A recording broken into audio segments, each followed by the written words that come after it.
molto sorrete fresca, molto di menta, molto l'acqua, balsamica, ma anche una parte che è molto di cioccolato bianco. Questa è una parte più di spezia bianca e di cioccolato bianco.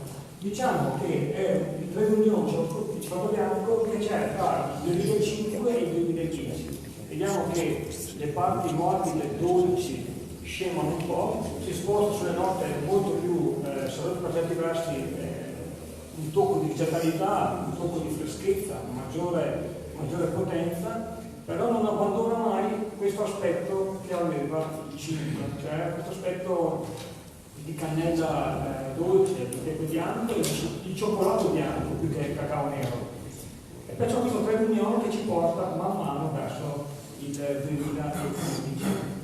Presente che questo vino qui, il 2010, ha adesso 8 anni, perciò una bella età e forse è il suo momento di grande freschezza. Ci manca magari questa parte di miele da caccia che aveva il 5, ma questo qui è veramente un momento strepitoso, di grande stimolo.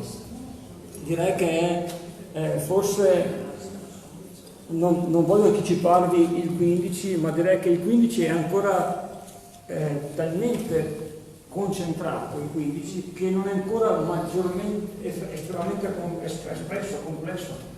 Cioè questo ha questa parte bianca e questa parte nera insieme. E si nota, secondo me, il fatto che ci sono anche due bianche dentro, perciò la caccia, cioccolato bianco, cannella e pepe bianco.